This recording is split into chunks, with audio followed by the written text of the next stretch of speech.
if you're in the UK, you want to buy let's say a entry-level sports car. Of course, you're thinking about BMW Z4, you're thinking about Porsche Boxster. Hey, look at it. Hey, the price is not very different between a Z4 and a Porsche, right? And then you started to spec it up and you realize, damn it, that thing goes up twice more. Yeah, the badge got no color. Yeah. Your Carrera S badge is not there. Correct. And no aircon, no radio. Nothing. Then you realize, damn it is a very expensive purchase. That's how Porsche plays this game. They've always had a very affordable entry level, but that's not what you want. And then when you spec it up to a reasonable level, it gets unreasonably expensive. Autophiles. Yeah! Boy is very, very happy. I'm very, very nervous. I know! Because! Oh my goodness! So we're in a 8th generation 911 Carrera S. But its look is very similar to the 991. Yes. Slightly cleaner. The back is very different. Okay. I saw that the panel underneath the rear windshield. That one is different. Also like a vertical emergency brake light. Right. In the center. I mean, a bit tacky looking, but you know, whatever. It's modern looking also. But the front is completely the same except the bumper, isn't it? Yeah, a little bit cleaner. Angle a bit adjusted. Correct. And there is a bit of a bulge towards the front, both sides. Yes. In the bumper side. And the headlights have a little bit more intricate. Has an X. X side. X gon' give it to you. But other than that, well, traditional clock. Yeah, this thing is an option. It's a sport chrono. Sport chrono option. That would make this car very expensive. This is a Carrera S, right? Carrera S, S with the sports chrono pack. Oh, expensive stuff. What are your first impressions? How to give first impression? I don't know. I think people underestimated Porsches. How capable these cars are. I mean, for those not in the know, you think Lamborghini and you think Ferraris and you know. But I tell you, the king of the road is this dude right here lah. Holy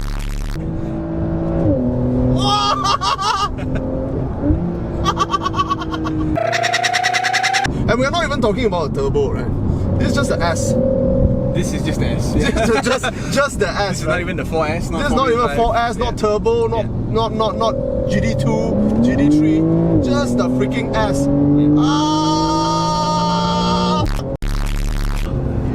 You're sweating already. I'm trying to distract myself, looking for the spec list. What's your first impression? Okay, I'm gonna drive like a normal man. I'm gonna switch it to.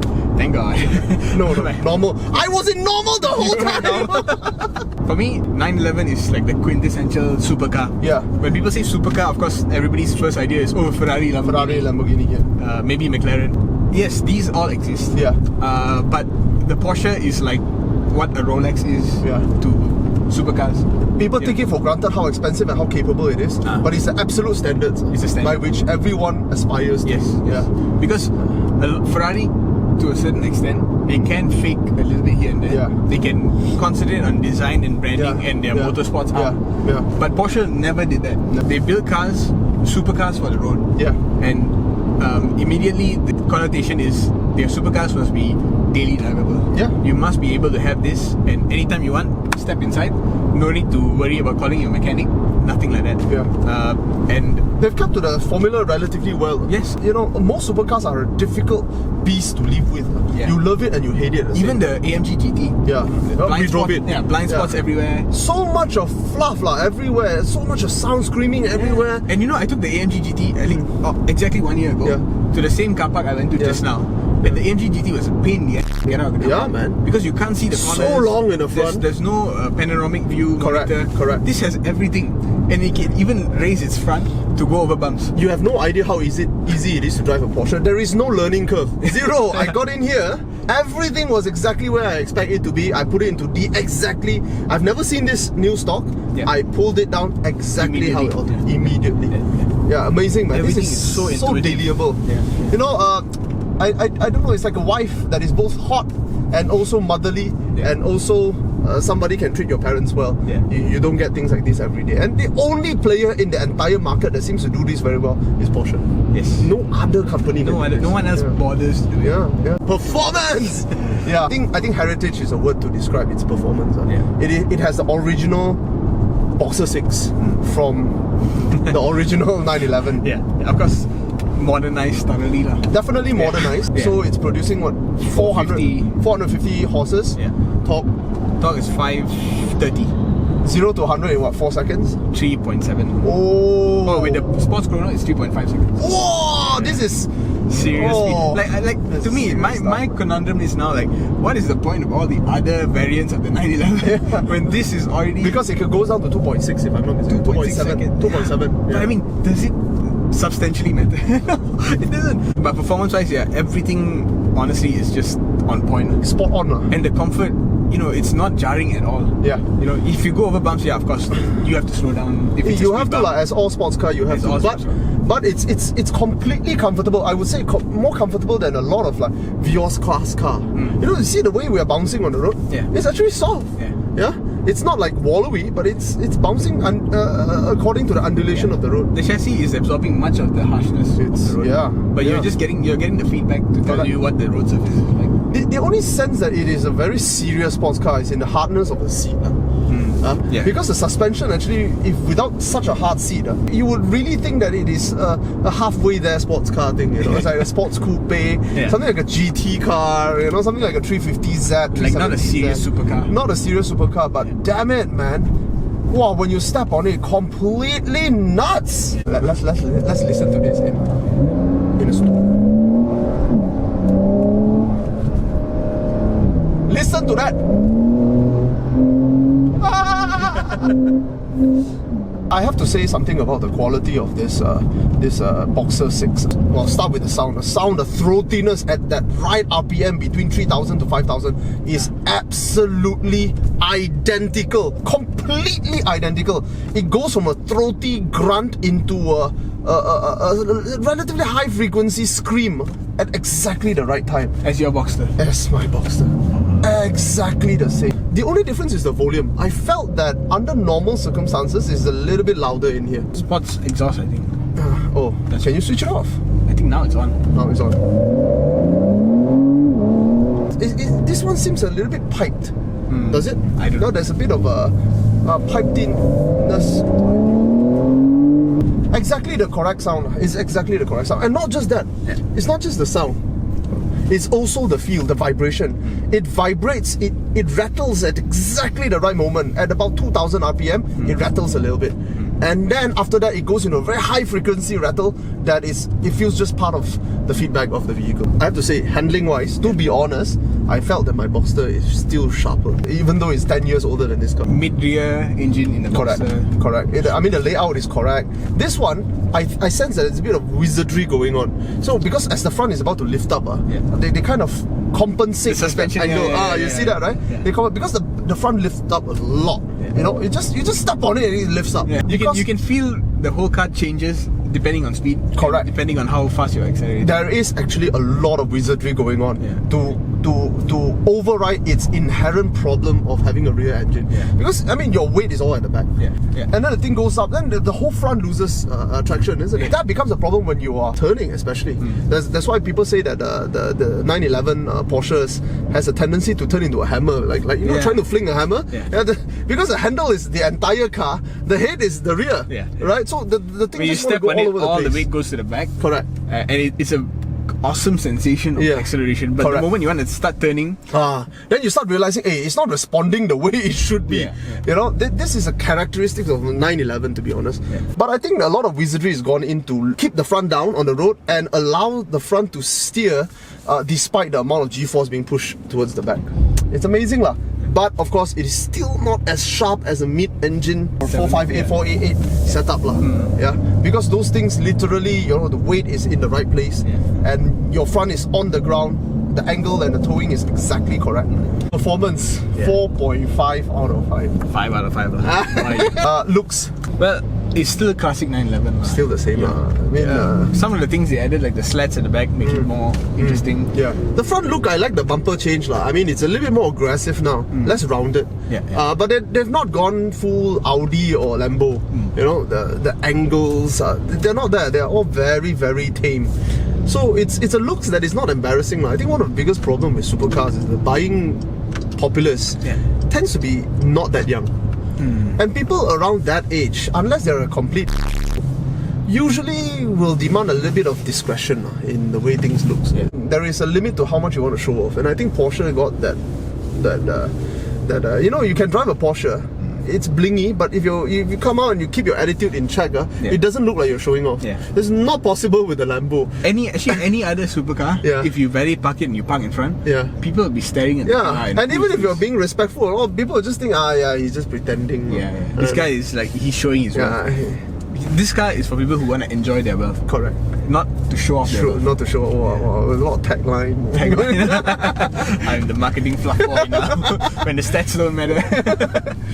The interior has been made a lot more mature. Everything here still looks very recognizable, but I like these new screens lah. I also like the fact that they still kept to an analog, but just one. Just one. One analog RPM meter with a display of the speedometer down here. It's just, that's all you need. Everything else is fluff. However. What's the time now? You got your sports chrono. Okay, but I still have to look. The clock is in the wrong place. The clock is in the wrong place. The fuel gauge. The fuel gauge is in the wrong place. You can you can be going out of fuel. You won't know because the steering wheel is blocking the meter. Exactly. And wait, let me show you this. Oh, nice satellite view. Satellite view. I like. This is what you've been waiting for. Satellite view. But the only way you can Google Map while driving is like this. The problem I have with the design is that it's that whole Volkswagen, Audi, Porsche thing, you know. You can sense the trickle down or the trickle up. Audi probably spent some money doing all this, and then Porsche said, "Hey, can I borrow this for 1 second?" And appropriate it, put it into their own design language. You can sense like the way the buttons feel and all that. It's a very Audi feel. It does. That massive resistance. And then that click when you reach that end of the resistance. The tactile feel.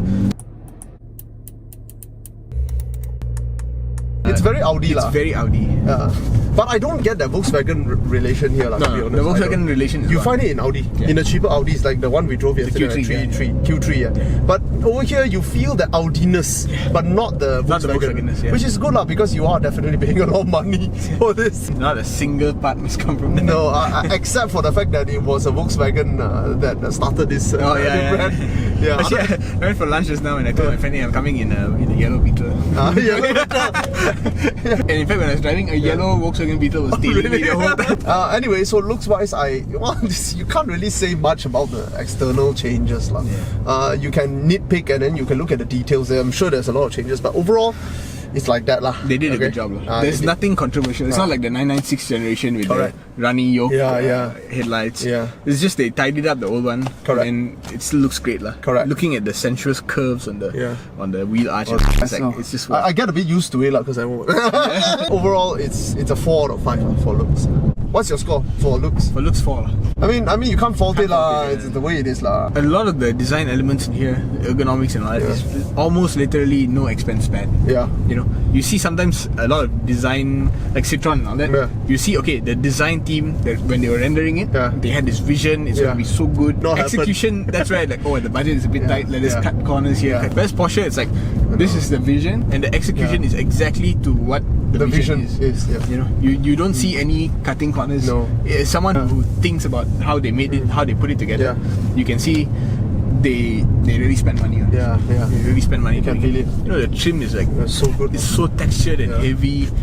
It's not like a cheap piece of metal that they just plunk there. Whereas even Mercedes AMG, you can still see a bit of Mercedes-ness in it. There's a bit of mass marketness, especially hidden under the chair. You know, those kind of parts.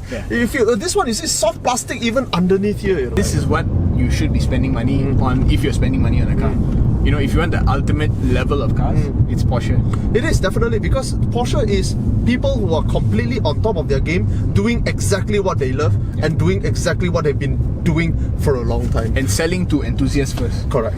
Like Bentley, Rolls-Royce, they're selling to rich people first. So, let's talk about value. Damn it. But it's tough because it is a supercar. It is a supercar. At the same time, I think the value is pretty good. You know, if you think this is not a supercar, you probably lived some 10-15 years ago, where Carrera S is still a little bit GT-ish. But this is definitely 3.5 second. Come on! That's what turbo models used to do, man. But now this is a supercar level. 3.5 second definitely is a supercar level. So You want to guess the price? I don't know lah. To be honest, I don't know what's the price. Do they even have the Carrera? I don't think they brought in the Carrera. No, they don't bother. They didn't bother. So the S is the base here. I mean, good choice. The competition creeps up on them. You know, there's a time where Porsche was the first option and the only option. Now you have AMG So GT. many. How much is the AMG GT starting price? 1.2. LC500. What is the price? 900 plus. 900 plus. Yeah. 1.2. But that's more of a GT. Oh yeah, a little bit softer than this. Yes, it definitely doesn't handle like this. So I guess this is 1.3. This is 1.15. Wow! Value! Yeah. 1.15 really? I was expecting 1.2, 1.3. But maybe with the options, they are 1.21. No. With the chrono, it's also 1.15 No. Yeah. That's why. Because with the chrono, I think it will come up a little bit, at least maybe 1.2 lah. It's good value lah. Yeah, it's definitely. Because it does represent like the pinnacle of this genre. Yeah, man. You know, Autophiles, man, signing out of Porsche 911 992 Carrera S. Oh,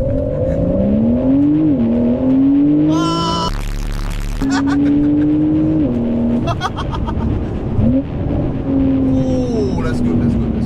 That is so good. Can you tighten that? I'm trying to, but the G forces are severe.